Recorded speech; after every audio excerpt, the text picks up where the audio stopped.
Hello friends, welcome to my YouTube channel. Friends, complete modern history की lecture series में ये हमारा sixth lecture है और हमारा टॉपिक है भारत में राष्ट्रवाद का उदय, the rise of nationalism in India. इसका अब हम थर्ड फेज डिस्कस करने वाले हैं, विच इज गांधी एरा, जिसको हम बोलते हैं गांधी युग। तो हमने मॉडरेट पढ़ा, एक्सट्रीमिस्ट पढ़ा और अब हम गांधी एरा के बारे में पढ़ने वाले हैं। मतलब हमने सबसे पहले उदारवादी चरण पढ़ा, उग्रवादी चरण पढ़ा और इसके बाद जो भारतीय इतिहास है, जो राष्ट्रवाद का उदय वाला जो टॉपिक है, इसमें जो थर्ड फेज होता है वो गांधी जी का है। तो इसमें हम गांधी एरा स्टार्ट करने वाले हैं, गांधी युग। चलिए तो हम लोग टॉपिक स्टार्ट करते हैं। सबसे पहले इस टॉपिक के कई डायमेंशंस होंगे, उसके अकॉर्डिंग हम इस पूरे टॉपिक को कवर करेंगे, जिसमें हम सबसे पहले जनरल इंट्रोडक्शन बात करेंगे गांधी जी के बारे में, सामान्य परिचय देखेंगे उनका। और देन गांधी जी ने राष्ट्रवाद के उदय में अपना क्या योगदान दिया, वहां तक हम कवर करेंगे इसको। तो देखिए, जो गांधी इरा है, जो गांधी युग है, ये 1990 से 1942 तक चलता है, यानी 1919 से लेकर 1942 तक गांधी इरा चलता है। सबसे पहले हम गांधी जी का इंट्रोडक्शन देखेंगे। तो गांधी जी का जो जन्म है वो 2 अक्टूबर 1869 को हुआ। जन्म इनका 2 अक्टूबर 1869 को हुआ। स्थान है पोरबंदर, काठियावाड़, गुजरात। पोरबंदर, काठियावाड़, गुजरात में इनका जन्म हुआ 2 अक्टूबर 1869 को। इनकी जो फैमिली है वो प्रणामी वैष्णव कम्युनिटी से आती है, प्रणामी वैष्णव संप्रदाय से बिलोंग करती है। मतलब इनका परिवार धार्मिक रूप से बहुत ज्यादा, मतलब अत्यधिक धार्मिक प्रवृत्ति के इनकी जो है वो फैमिली है। तो बेसिकली कहा जाता है कि ये प्रणामी वैष्णव संप्रदाय से बिलोंग करते थे। इन चाइल्डहुड, बचपन में गांधी जी ने श्रवण कुमार और राजा हरिश्चंद्र के ड्रामा नाटक का बहुत ज्यादा प्रभाव इनके ऊपर पड़ा है। श्रवण कुमार से इन्होंने माँ बाप की सेवा और राजा हरिश्चंद्र से इन्होंने सत्य बोलने की प्रेरणा अर्जित की थी। तो बचपन में इनके दो नाटकों से प्रश्न पूछा जाता है। गांधी जी का अगर हम एक्चुअल नेम की बात करेंगे, गांधी जी के हम मूल नाम की बात करेंगे, तो इनका कंप्लीट नेम है मोहनदास करमचंद गांधी। ठीक। चूंकि इनके पिताजी का नाम करमचंद गांधी था, तो अपने पिता का नाम ही ऐड करते हैं, इसलिए इनका पूरा नाम है मोहनदास करमचंद गांधी। इनके फादर हैं करमचंद गांधी, जिनको कबा गांधी के नाम से भी जाना जाता है। इनके जो पिताजी थे, ये पोरबंदर, राजकोट एवं बीकानेर में दीवान का काम करते थे। दीवान ऑफ पोरबंदर, राजकोट एंड बीकानेर। एवं इनकी जो माता है उनका नाम है पुतली बाई, जो हाईली रिलीजियस और रिचुअल्स थी, मतलब ये बहुत ज्यादा धार्मिक प्रवृत्ति की थी। ये बहुत ज्यादा व्रत किया करती थी। और गांधी जी अपनी बुक सत्य के साथ मेरे प्रयोग में लिखते हैं कि मुझे जो अनशन करने की जो प्रेरणा मिली है वो मेरी माँ से मिली है। ठीक। तो ये मदर के बारे में इनके एक दो पॉइंट्स आप याद रखेंगे। नेक्स्ट हम बात करते हैं इनके मैरिज की, इनके विवाह की। तो गांधी जी का विवाह 1882 1882 में होता है कस्तूरबा गांधी से एट द एज ऑफ 13, यानी 13 वर्ष की आयु में इनका विवाह कस्तूरबा गांधी जी से होता है। ठीक। गांधी जी के चार पुत्र हुए, जिनका क्रमशः नाम है हरिलाल, मणिलाल, रामदास और देवदास। ये गांधी जी के चारों पुत्र हैं। आपको एक पॉइंट और याद रखना होगा कि जो जमनालाल बजाज हैं, उनको गांधी जी ने अपना पांचवा पुत्र कहकर पुकारा है। हालांकि ब्लड रिलेशन के आधार पर देखेंगे तो चार ही पुत्र हैं, हरिलाल, मणिलाल, रामदास, देवदास। लेकिन जमनालाल बजाज को इनका पांचवा पुत्र कहकर पुकारा जाता है। क्लियर है? तो ये इंट्रोडक्शन पॉइंट्स में हमने उनका बर्थ, बर्थ प्लेस, किस कम्युनिटी से बिलोंग करते हैं, चाइल्डहुड में उनके कौन कौन से ड्रामा देखे, एक्चुअल नेम क्या है, फादर नेम क्या है, मदर नेम क्या है, विवाह किससे, मैरिज किससे हुई, और उनके पुत्र जो है उनके बारे में हमने ये पॉइंट्स डिस्कस किए। चलिए अब थोड़ा सा और आगे हम बढ़ते हैं। अब देखिए, बात करते हैं गांधी जी के एजुकेशन के बारे में, शिक्षा के बारे में। तो इनकी जो प्रारंभिक शिक्षा हुई है, बिगिनिंग हुई है, वो राजकोट में ही, उनके ही जन्म स्थान पर इनकी बिगिनिंग हुई है पढ़ाई की। तो शुरुआती पढ़ाई राजकोट में ही हुई, जहां इन्होंने अपने संस्कृत के जो इनके टीचर हैं उनका नाम कृष्ण शंकर है। एग्जाम में ये पूछा गया है कि गांधी जी के संस्कृत के शिक्षक का नाम क्या है, संस्कृत टीचर का नाम है कृष्ण शंकर। देन आगे की पढ़ाई के लिए ये 1888 1888 में एट द एज ऑफ 18, 18 वर्ष की उम्र में, 1888 में 18 वर्ष की उम्र में went to England for law, वकालत पढ़ने इंग्लैंड चले गए थे। चूंकि इनके पिताजी की डेथ हो गई थी, तो ये पिताजी के स्थान पर ही वकालत करना चाहते थे। कई लोगों ने इनको सलाह दिया, लेकिन उसके लिए डिग्री की आवश्यकता थी, और डिग्री करने के लिए ये कहाँ पर जाते हैं, इंग्लैंड। तो 1888 में ही went to England at the age of 18 year, मतलब 18 वर्ष की उम्र में ये इंग्लैंड चले जाते हैं वकालत पढ़ने। अब वहां जाते हैं तो इनको वहाँ जो स्टूडेंट्स होते हैं इनके कैंपस के, वो फोर्स करते हैं कि आपको जो है यहाँ पर नॉनवेज खाना होगा। तो नॉनवेज से बचने के लिए इन्होंने वहां पे सोल्ट की एक पुस्तक पढ़ी, बुक पढ़ी, जिसका नाम है a plea for vegetarianism and other essays, शाकाहार की हिमायत इसको हिंदी में बोलते हैं, जिसमें उन्होंने पढ़ा कि कैसे हम शाकाहारी रह सकते हैं। क्लियर है?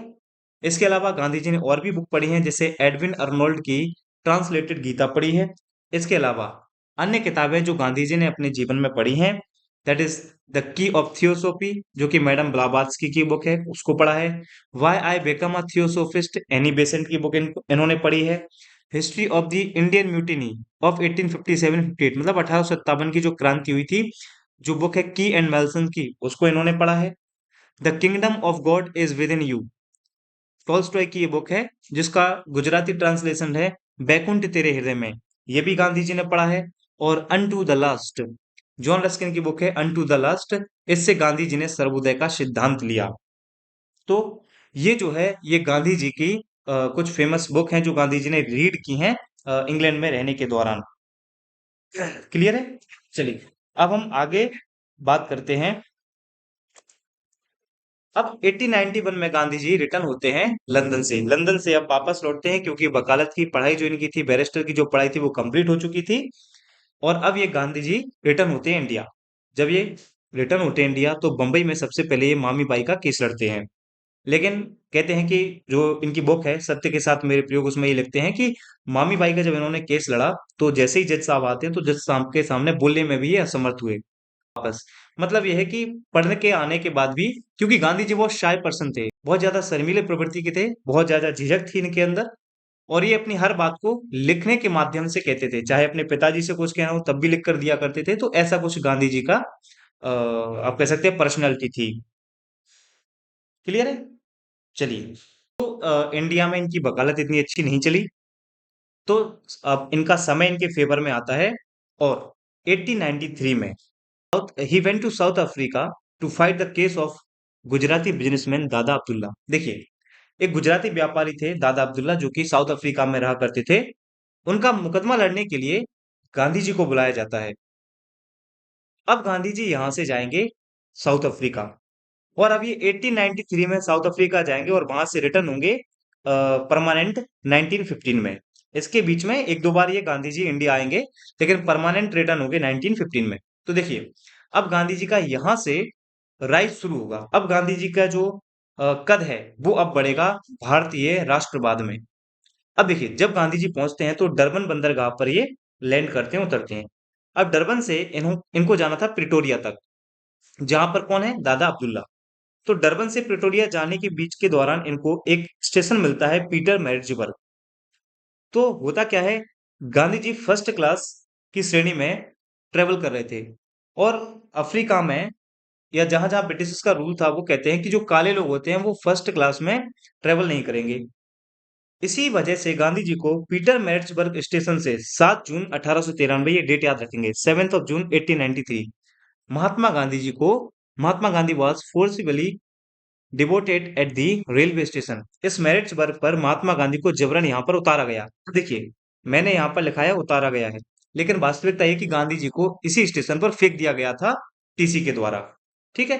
तो यह 7 जून 1893, और यही बात गांधी जी को बहुत हतोत्साहित करती है। और अब यहाँ से गांधी जी साउथ अफ्रीका में बहुत बड़ा परिवर्तन करने वाले हैं।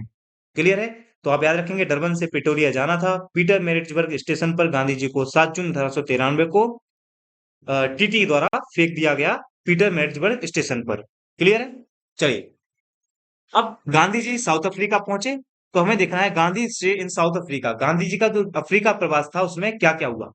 तो सबसे पहले हम समझ लेते हैं अफ्रीका की मुख्य समस्याएं क्या क्या थी, मेजर प्रॉब्लम क्या थी यहाँ की। फ्रेंड्स देखिए, अफ्रीका में एक तो रेशियल डिस्क्रिमिनेशन था, बहुत ज्यादा प्रजातीय नस्लीय भेदभाव, मतलब काले गोरे का भेद था। दूसरा, जो इंडियंस थे, Indians required to carry registration certificate, अगर भारतीयों को यहाँ पर रहना है तो उन्हें अपने साथ पंजीकरण प्रमाण पत्र अनिवार्य होगा, जिस पर उनके अंगूठे के निशान लगे होने चाहिए रेड कलर से।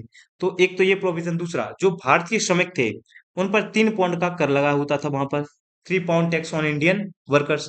इसके अलावा, declaring unconstitutional marriage if it is not from Christian custom, मतलब अगर गैर ईसाई परंपरा से किसी ने विवाह किया है तो उनके विवाह को अवैध घोषित कर दिया गया। मान लीजिए किसी ने हिंदू परंपरा से विवाह किया है, मुस्लिम परंपरा से विवाह किया है, तो वो सब अवैध हैं।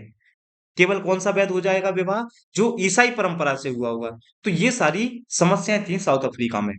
अब गांधी जी यहाँ पर मुख्य कार्य करते हैं। तो देखिए, जब गांधी जी ने ये केस जो अब्दुल्ला का था उसको समाप्त किया, तो 1894 में गांधी जी और अन्य लोग बैठे हुए थे। तो गांधी जी ने एक न्यूज़पेपर देखते हैं और उसमें लिखा रहता है कि इंडियंस को वोटिंग राइट नहीं मिलेंगे। इस बात पर अब्दुल्ला से गांधी जी चर्चा करते हैं और कहते हैं कि अगर आप लोग व्यापारी है यहाँ पर और अगर आपको वोटिंग राइट्स नहीं मिलेंगे, तो एक समय ऐसा आएगा कि अंग्रेज आपसे आपके व्यापारिक अधिकार भी छीन लेंगे और मैं प्रयास करूंगा कि आपको यहाँ पर वोटिंग राइट्स मिले। इस बात से सभी लोग सहमत होते हैं और गांधी कहते हैं इसके लिए हमें पैसे की आवश्यकता होगी। इसी सारी चीजों को फुलफिल करने के लिए 1894 में गांधी जी नटाल इंडिया कांग्रेस की स्थापना करते हैं साउथ अफ्रीका में। Establishment of Natal India Congress. Clear? तो 1894 में गांधी जी नटाल इंडिया कांग्रेस की स्थापना करते हैं साउथ अफ्रीका में। इसी नटाल इंडिया कांग्रेस से एक न्यूज़पेपर निकालते हैं गांधी जी के द्वारा 1903 में, जिसका नाम है इंडियन ओपिनियन। तो ध्यान रखना, इंडियन ओपिनियन जो न्यूज़पेपर है उसके फाउंडर गांधी जी हैं, बट इसका एडिटर जो इसके संपादक है वो मनसुख लाल नाजर हैं। कौन है? मनसुख लाल नाजर। तो इतनी बातें आपको याद रखनी है। क्लियर है?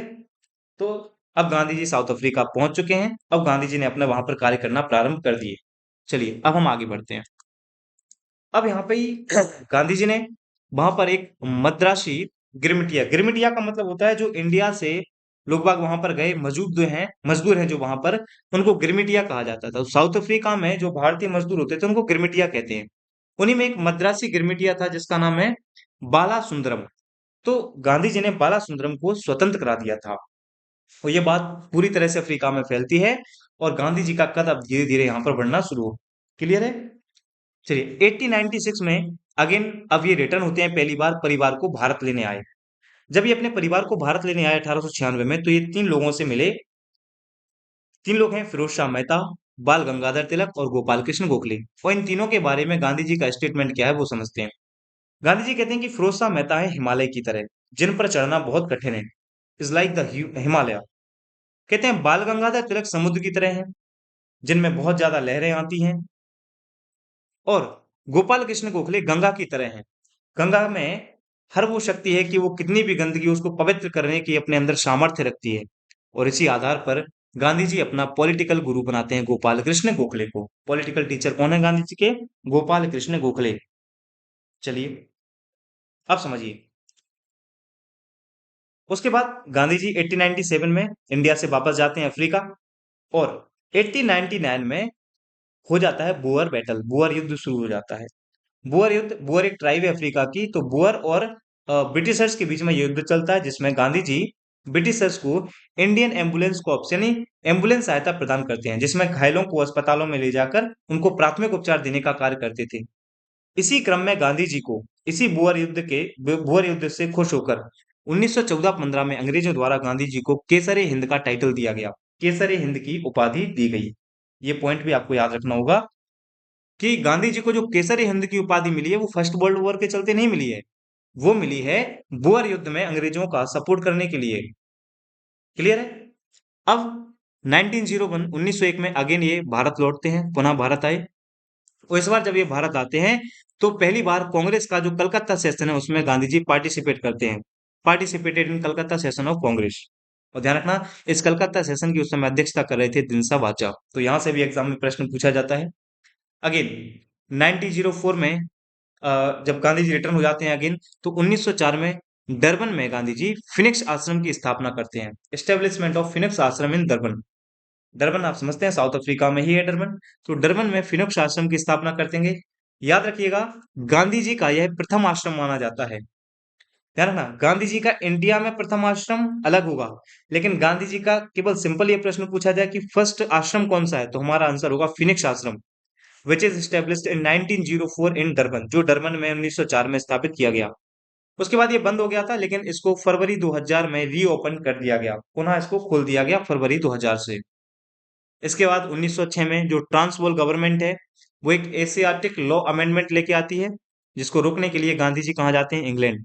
गांधी वेंट टू इंग्लैंड और इसके विरोध में गांधी जी एक एसोसिएशन बनाते हैं जिसका नाम है पैसिव रेजिस्टेंस एसोसिएशन। निष्क्रिय प्रतिरोध एसोसिएशन, इसके विरोध में गांधी जी बनाते हैं और यही बाद में सत्याग्रह में कन्वर्ट होगा। तो जो पैसिव रेजिस्टेंस एसोसिएशन है, यही परिवर्तित होता है सत्याग्रह में। और ध्यान रखिएगा दोस्त, ये गांधी जी का प्रथम सत्याग्रह माना जाता है। तो गांधी जी सत्याग्रह का यूज पहले ही कर चुके हैं साउथ अफ्रीका में। क्लियर।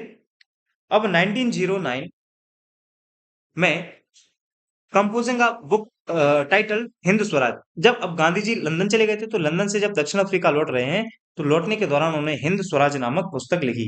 यहां से भी आपसे एग्जाम में प्रश्न पूछा जाएगा कि हिंद स्वराज पुस्तक गांधी जी ने कब लिखी, 1909 में। और ये कब कंपोज किया था, जब वो रिटर्न हो रहे थे लंदन से साउथ अफ्रीका। उसके बाद 1910 1910 में सत्याग्रह में शामिल व्यक्तियों की सहायता करने के लिए जर्मन शिल्पकार कॉलिन बाग की सहायता से गांधी जी ने टॉल्स्टॉय फॉर्म की स्थापना की। याद करिए टॉल्स्टॉय कौन है। बैकुंठ तेरे हृदय हृदय में जो बुक है, the kingdom of God is with in you, उसका राइटर है टॉल्स्टॉय, जिससे गांधी जी बहुत प्रभावित थे। और इसी के नाम पर गांधी जी ने कॉलिन बाग की सहायता से टॉल्स्टॉय फॉर्म की स्थापना की। क्लियर है। उसके बाद 1913 में जो मैरिज एक्ट था, उसके विरोध में उन्होंने मार्च निकाली। कहां से कहां तक, नटाल से ट्रांसपोल तक। तो ये प्रश्न पूछा जाएगा तो 1913 में। ठीक है। इसके बाद गांधी जी का अब साउथ अफ्रीका में जो कार्य था वो कंप्लीट होता है। और अब गांधी जी को लेने के लिए गोखले जी भेजते हैं सीएफ एंड्रूज को। तो सीएफ एंड्रूज गोखले जी के कहने पर गांधी जी को लेने जाते हैं अफ्रीका। तो ये भी प्रश्न पूछा जाएगा। एंड आप देखेंगे 21 वर्ष के पश्चात, कितने, 21 ईयर के पास है, अब गांधी जी परमानेंट लैंड हो रहे हैं इंडिया। और ये डेट है 9 जनवरी 1915। 9 जनवरी 1915 को गांधी जी भारत आए। इसी आने के अवसर में 2003 से एनआरआई डे मनाया जाता है। 2023 का एनआरआई डे इंदौर में मनाया गया है। ये हर 2 वर्ष में मनाया जाता है, ये आपको याद रखना है। और जैसे ही गांधी जी इंडिया आते हैं, तो गोखले जी के कहने पर 1 साल के लिए ये भारत भ्रमण करते हैं। तो ये अभी तक के लिए जनरल इंट्रोडक्शन हो गया गांधी जी के बारे में। अब यहाँ से गांधी जी इंडियन पॉलिटिक्स में जो हस्तक्षेप करेंगे, जिससे गांधी जी अब अंग्रेजों पर दबाव डालना, आंदोलन करना, अनशन करना स्टार्ट करेंगे, इसको हम नेक्स्ट लेक्चर में कवर करेंगे। फ्रेंड्स, अगर आपको ये लेक्चर पसंद आया हो तो लाइक करें, कमेंट करें, ज्यादा से ज्यादा अपने दोस्तों के साथ इन लेक्चर्स को शेयर करें। साथ ही आपको इसका पीडीएफ हमारे टेलीग्राम चैनल पर मिलेगा, जिसका लिंक डिस्क्रिप्शन बॉक्स में दिया हुआ है। तो आप वहां जाकर हमारे टेलीग्राम चैनल को ज्वाइन कर सकते हैं। मिलते हैं नेक्स्ट वीडियो में, तब तक अपना ध्यान रखें। Thank you.